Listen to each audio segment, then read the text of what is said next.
Welcome back guys. तो आज हम रिसेंटली आई क्रू मूवी की स्टोरी आप लोगों के साथ शेयर करेंगे। फिल्म के लीड रोल में है कृति, करीना कपूर एंड तब्बू। मूवी की शुरुआत में हम एयरपोर्ट का सीन देखते हैं जहां पे कस्टम ऑफिसर 3 एयर होस्टेस को अरेस्ट करके अपने साथ ले जाते हैं, जिनके नाम है गीता सेठी, दिव्या राणा और जैस्मीन। मूवी पास्ट में जाती है और दिव्या राणा की स्टोरी बताई जाती है कि वो एयर होस्टेस कैसे बनी। दिव्या एक टॉपर थी। इसके गाँव में एक एयरपोर्ट तो था लेकिन कभी कोई प्लेन लैंड नहीं हुआ था और उसका सपना था कि वो एक पायलट बने और यहाँ पे प्लेन को लैंड करे। दिव्या ने पायलट बनने के लिए बहुत मेहनत की और इसके घर वालों को भी यकीन था कि वो पायलट बन जाएगी। दिव्या की पढ़ाई के लिए इसके घर वालों ने लोन तक ले लिया था, लेकिन अफसोस वो पायलट नहीं बन पाई। और अब इसमें इतनी हिम्मत नहीं थी कि वो घर वालों को सच बताती कि वो पायलट नहीं बन पाई, लेकिन वो एयर होस्टेस बन गई। और इसके घर वालों को आज भी यही लगता था कि दिव्या पायलट है और साथ ही साथ वो अपना लोन भी उतार रही थी।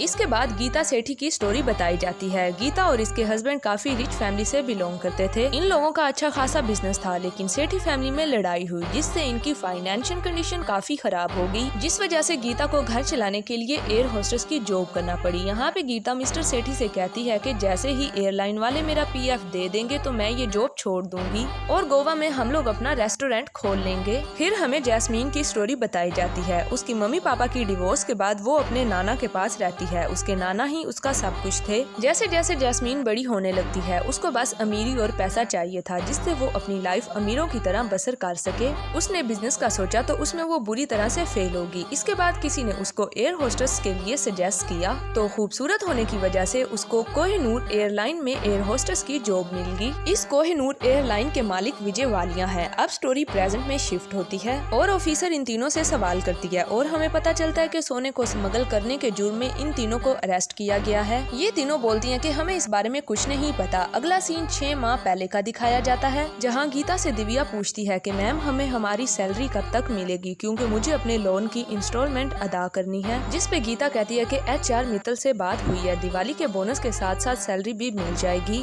अगले सीन में ये सब प्लेन में अपनी अपनी ड्यूटी पे मौजूद होती हैं। गीता के साथ एक पायलट फ्लर्ट करता है लेकिन वो उसको ज्यादा इम्पोर्टेंस नहीं देती। मंथ के आखिर पे इनको सैलरी तो नहीं मिलती लेकिन कुछ अलाउंसेस मिलते हैं जो कि काफी कम थे और इस पूरे क्रू की लाइफ यूं ही चल रही थी।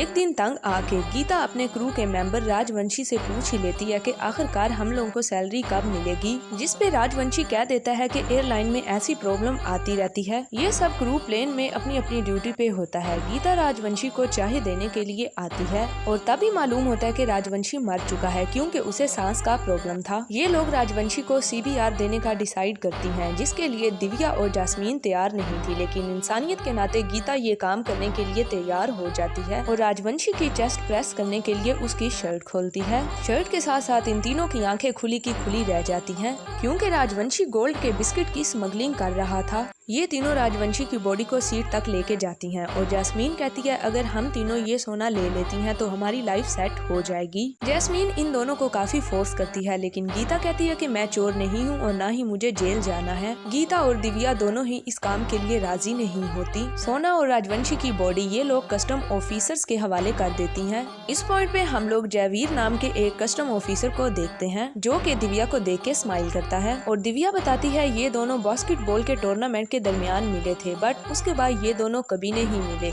अब जयवीर आके दिव्या से बात करता है और नंबर भी ले लेता है। अगले सीन में मालूम होता है कि ये टोटल 12 किलो सोना था जो कि अलबुर्ज ले जाया जा रहा था। ये तीनों अपने अपने घर आती हैं लेकिन तीनों के ही हालात अच्छे नहीं होते। जैस्मीन अपने घर का किराया नहीं दे पाती और दूसरी तरफ दिव्या के पापा को लोन की इंस्टॉलमेंट के लिए ऑटो बेचनी पड़ती है। गीता और इसके पति का गुजारा भी मुश्किल से होता है। जैस्मीन के पास इसके नाना आते हैं और सोने की अपनी पुश्तैनी अंगूठी देते हैं। जैस्मीन बिना बताए उसको बेच देती है और घर का किराया देती है। अगले सीन में गीता सब्जी खरीद रही होती है, तब उसकी मुलाकात अपनी एक पुरानी क्रू मेंबर से होती है। गीता सुधा से पूछती है कि मित्तल कहाँ है, वो हमारे फोन तक नहीं उठाता। असल में मित्तल ने अपनी पहली बीवी को छोड़ के सुधा से शादी कर ली थी और अब वो कहती है कि वो मुझसे भी बात नहीं करता। न्यूज में विजय माल्या का इंटरव्यू दिखाया जाता है। विजय माल्या कहता है कि हम सब कुछ मैनेज कर लेंगे, अपने 4000 एम्प्लॉयज का भरोसा टूटने नहीं देंगे। गीता घर से निकलती है तो उसकी नजर मित्तल पे पड़ती होती है और वो जानबूझ के मित्तल की गाड़ी के सामने आती है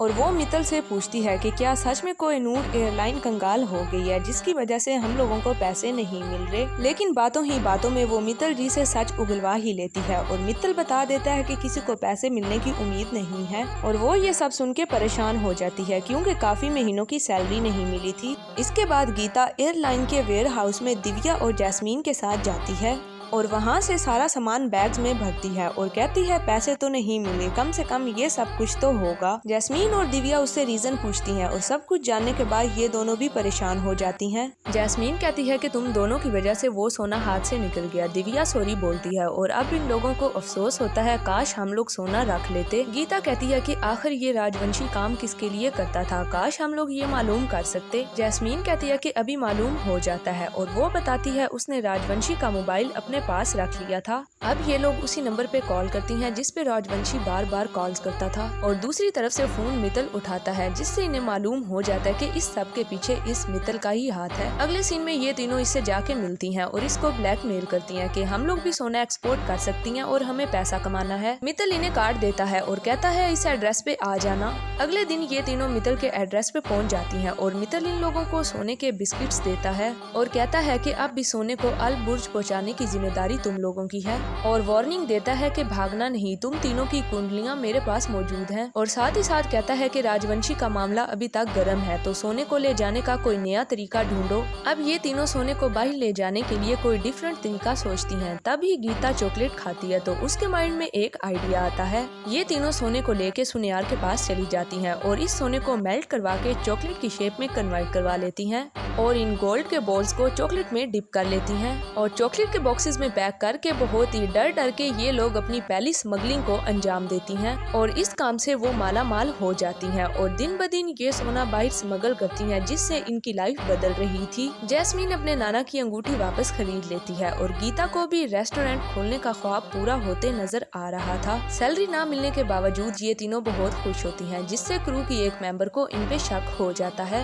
एक दिन ये लोग फ्लाइट के लिए जा रही थी तो कस्टम ऑफिसर इनको एयरपोर्ट पे रोक के इनकी तलाशी का ऑर्डर देती है। अब जैसे ही बैग्स ओपन होते हैं तो जैस्मीन की नजर दिव्या पे लट्टू कस्टम ऑफिसर पे पड़ जाती है और जैस्मीन दिव्या को कहती है कि इस ऑफिसर को बुलाओ। जयवीर आ जाता है और वो ऑर्डर देता है कि इनको जाने दिया जाए जिससे ये लोग बच जाती हैं। जॉब के बाद ये तीनों घर जा रही होती हैं तो जैस्मीन दिव्या के मोबाइल से जयवीर को डिनर के लिए मैसेज कर देती है। इनको खुश देख के दूसरे क्रू को शक होने लगता है। रात को दिव्या जयवीर के साथ डिनर करती है और अब वो दोनों दोस्त बन चुके होते हैं।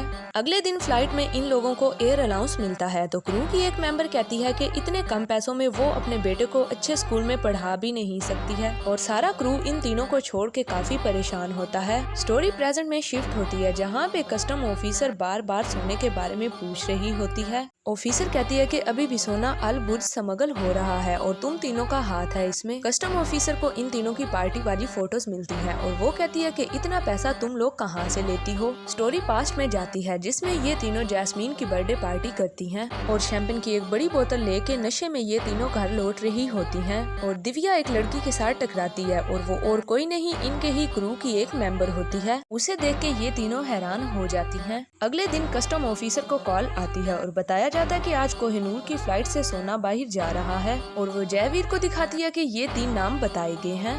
फिर हमें वो सीन दिखाया जाता है जो कि मूवी के स्टार्ट में दिखाया गया था। कस्टम ऑफिसर इन तीनों को अरेस्ट करके अपने साथ ले जाती है। मूवी फिर से प्रेजेंट में आती है और ऑफिसर को इनके पास से कुछ नहीं मिलता। ऑर्डर मिलता है कि इनको जाने दिया जाए। ऑफिसर गुस्से में बाहर आती है और चेकिंग के दौरान उसे एक बैग से चॉकलेट मिलती है और उसे याद आता है कि उस दिन भी इनके पास चॉकलेट सी थी और कस्टम ऑफिसर आके इनके बैग्स में से भी चॉकलेट्स निकाल लेती है और वो जब खाती है तो वो सच में चॉकलेट सी होती हैं और वो गुस्से में आ जाती है क्योंकि इनके खिलाफ कोई सबूत नहीं मिलता और इनको छोड़ दिया जाता है। फिर हमें 6 घंटे पहले का सीन दिखाया जाता है जहाँ पे इनकी फ्लाइट लैंड करने वाली थी। तब कैप्टन कॉल करके बताता है कि आज कस्टम वाले चेकिंग करेंगे और ये तीनों डर जाती हैं कि आज तो ये लोग पक्का जेल जाएंगी। लेकिन दिव्या को आइडिया आता है और वो सोना प्लेन के रूफ कैबिन में छुपा देती है।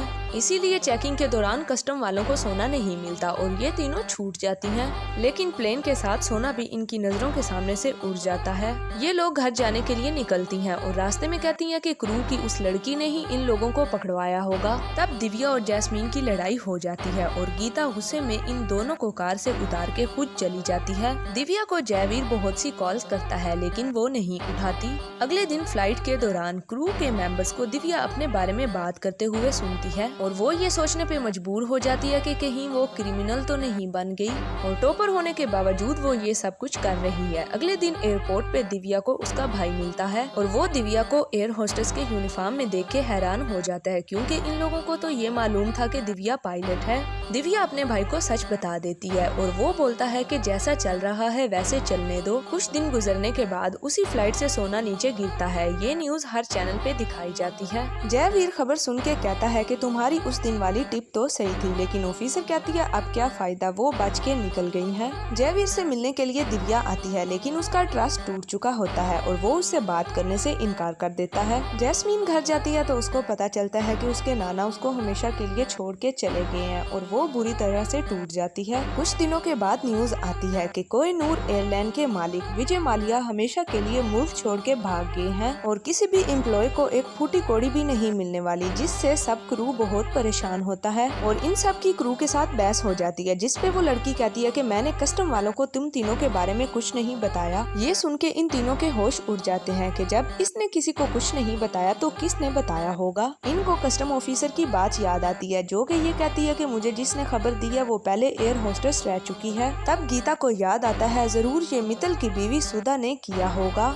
ये तीनों जाके सुधा को पकड़ लेती हैं। सुधा इनको सच बताती है कि मित्तल ने मुझे भी छोड़ दिया है और उसने बाहर एक फॉरेनर लड़की के साथ सेटिंग कर रखी है, इसीलिए मैंने गुस्से में आके कस्टम वालों को इन्फॉर्मेशन दी ताकि मित्तल पकड़ा जाए, लेकिन इसका कुछ भी फायदा नहीं हुआ। तब गीता पूछती है कि इतना सोना मित्तल के पास आया कहाँ से और सुधा बताती है कि ये सारा सोना मित्तल का नहीं है बल्कि विजय वालिया का है, जिसे तुम लोगों ने खुद ही बाहर पहुँचाया है और वालिया भी इसी वजह से बाहर भाग चुका है। ये सब सुन के इन तीनों के होश उड़ जाते हैं कि कुछ पैसों के लिए इन्होंने ये सब कुछ क्या कर दिया। ना ही ये उस सोने को बाहर ले जाते और ना वालिया यहाँ से भागता। सुधा बताती है कि अगले हफ्ते वो अपनी बेटी की ग्रैंड वेडिंग करने वाला है। अगली शाम ये लोग एक मीटिंग करती हैं जिसमें दिव्या बताती है कि इन तीनों ने मिल के 3000 करोड़ का सोना बाहर पहुंचाया है, जिस पे गीता कहती है कि हम तीनों ये सोना वापस लेके आएंगी और ये तीनों तैयार हो जाती हैं। अगले दिन वालिया से सोना लूटने के लिए ये तीनों अल बुर्ज पहुँच जाती है और उस पे नजर रखती है। जिस होटल में वालिया रुका होता है ये उस तक पहुँच जाती है और मित्तल भी इनको नजर आ जाता है और वो सोने से भरे बैग्स भी।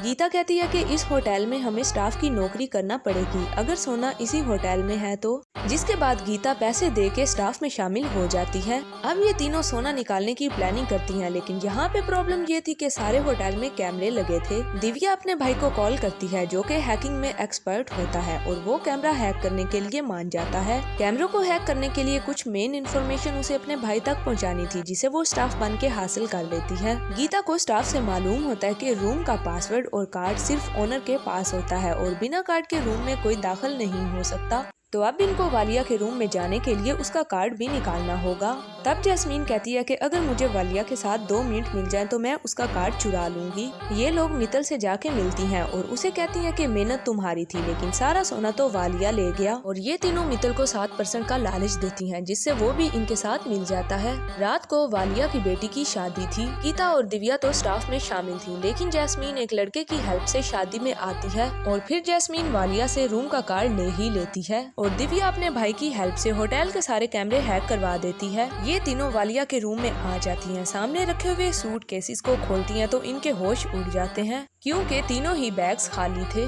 ये प्लान तो फेल हो जाता है और ये तीनों वहाँ से भाग जाती हैं। होटल के बाहर थक हार के बैठ जाती हैं और घर वापस जाने का प्लान करती हैं। ठीक 2 दिन बाद वालिया अपनी बेटी और दामाद के साथ सारा सोना लेके किसी दूसरे मुल्क जाने के लिए निकलता है। प्लेन में गीता और जैस्मीन इनकी खिदमत के लिए मौजूद होती हैं। फ्लैशबैक में दिखाया जाता है कि जब गीता ने कहा था हमें वापस लौट जाना चाहिए उस वक्त जैस्मीन एक टैब निकालती है जो उसने वालिया के रूम से उठाया था। उससे इन्हें पता चलता है कि वालिया ये मुल्क छोड़ के किसी दूसरे आइलैंड पे जा रहा है और ये लोग प्लानिंग करती हैं कि प्लेन से ही सोना चुराया जाए। सबसे पहले ये लोग प्लेन के मेंबर ठिकाने लगाती हैं और इनकी जगह खुद यूनिफॉर्म में आ जाती हैं और शैंपेन में बेहोशी की दवाई डाल के सबको पिला देती हैं। वालिया की बेटी को कुछ भी पसंद नहीं आता, जिसकी वजह से वो बार बार किसी न किसी चीज की फरमाइश करती जा रही थी। थोड़ी देर में सारे बेहोश हो जाते हैं, लेकिन वालिया की बेटी ने कुछ पिया ही नहीं होता, जिसकी वजह से वो बेहोश नहीं होती।